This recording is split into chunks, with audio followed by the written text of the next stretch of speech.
मुझे दारू पीने के लिए पैसे दो।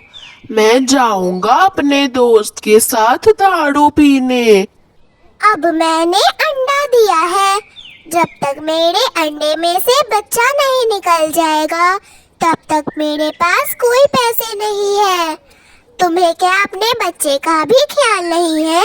शर्म करो कालू, शर्म करो। जो बोला है वो करो। मुझे ये कहानियां मत सिखाओ। मैं तो नहीं दे रही तुझे पैसे, जो करना है कर ले। तभी कालू पास में पड़ी छड़ी उठाकर गोरी को मारने लगता है। छोड़ो छोड़ो मुझे, क्या मैं अकेली हूँ तो तुम मेरा फायदा उठा रहे हो? मैं अभी अपने भाई को बुला कर लाती हूँ, वही देखेगा तुम्हें। और गोरी कव्वी गुस्से में घर से निकल जाती है। हमेशा अपने भाई का बोल के डराती है मुझे, जैसे मैं इसके भाई से डरता हूँ। देखता हूँ मैं भी क्या कर लेगा इसका भाई। थोड़ी देर बाद कालू के अकल ठिकाने आ जाता है और उसे पता चलता है कि वो गोरी को क्या क्या बोल के गया था। चिड़िया चिड़िया, एक बहुत बड़ी समस्या हो गई है। गोरी मुझसे झगड़ा कर कर अपने भाई को बुलाने चली गई है। अब उसका भाई आएगा तो मुझे बहुत पीटेगा। चिड़िया, अब तुम ही कुछ करो। कालू, तुमने जरूर शराब के लिए झगड़ा किया होगा। कल मुझे गोरी बता रही थी कि उसका अंडा हो चुका है। कम से कम तुम्हें अपने अंडे का तो ख्याल होना चाहिए था।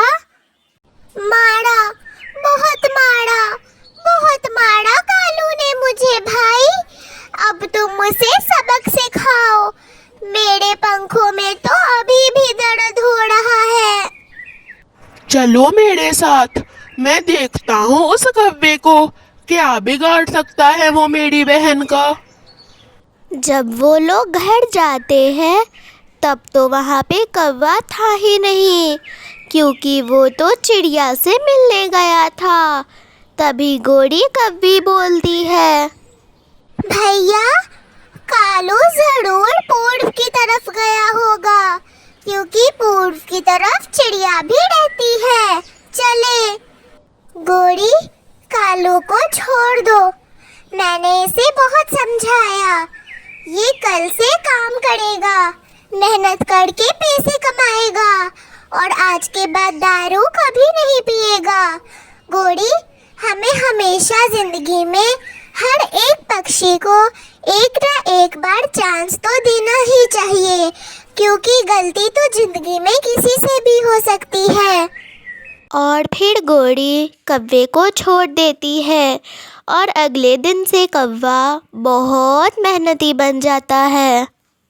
शाम के बाद मम्मा चिड़िया को अपना भोजन मिल ही जाता है। मम्मा चिड़िया अपने बेटे का भोजन लेकर अपने घर जा ही रही थी कि तभी पीछे से एक कौवा आता है और उससे वो फल लेकर चला जाता है। दुष्ट कौवा, गवार कौवा। उस कौवे को ये भी नहीं पता था कि मैंने ये फल कहाँ से लाया था। मैं अपने बेटे के लिए ये फल लेके जा रही थी। सुबह से शाम मैंने कितनी भोजन की तलाश की। जंगल में सूखे का समा चल रहा है, पर फिर भी इस कौवे ने मेरा फल चोरी कर लिया। चिड़िया रोती हुई घर वापस जा रही थी कि तभी उसे कोई आवाज देता है। चिड़िया चिड़िया, इधर सुनो, मुझे तुम्हारी मदद की जरूरत है चिड़िया।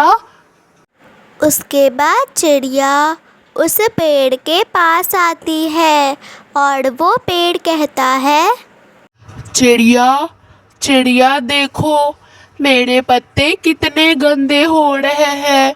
उन काले और गंदे कौवों ने मेरे पेड़ के पत्तों पर पोटी कर कर के मुझे गंदा कर दिया है। अब तो मैं सांस भी नहीं ले पाता हूँ। क्या तुम मेरे पत्ते साफ कर दोगी?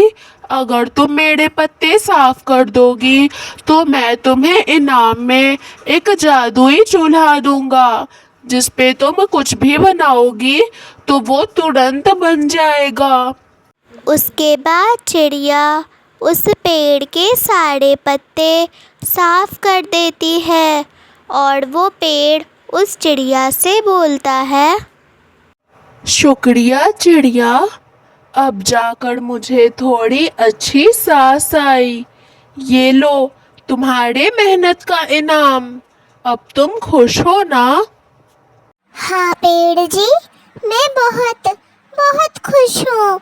मेरा बेटा जब ये चूल्हा देखेगा तो वो बहुत खुश हो जाएगा। मैं उसके लिए हर तरह की चीज़ें इस चूल्हे पर बनाऊंगी। खाली बर्तन रखूंगी तो उसमें खुद पे खुद एक अच्छा सा भोजन प्रकट हो जाएगा। मम्मा मम्मा, क्या कोई भोजन नहीं मिला आज? मैं तो कल रात से भूखा हूँ मम्मा, मुझे बहुत भूख लग रही है। बेटा, भोजन तो मिला था, पका हुआ लाल सेब, पर कालू कौवा मेरा भोजन चुरा कर ले गया। एक जादुई पेड़ ने मुझे ये जादुई चूल्हा दिया है। इस चूल्हे पर अगर हम कोई भी खाली बर्तन रखेंगे और किसी भी भोजन का नाम बोलेंगे तो ये चूल्हा हमें पूरा कटोरी भर वो भोजन दे देगा। और फिर वो लोग खुशी खुशी रहने लगते हैं, क्योंकि अब उन्हें भोजन ढूंढने की कोई भी टेंशन ना थी और कालू और गोड़ी दिन भर भोजन के लिए घूमते रहते।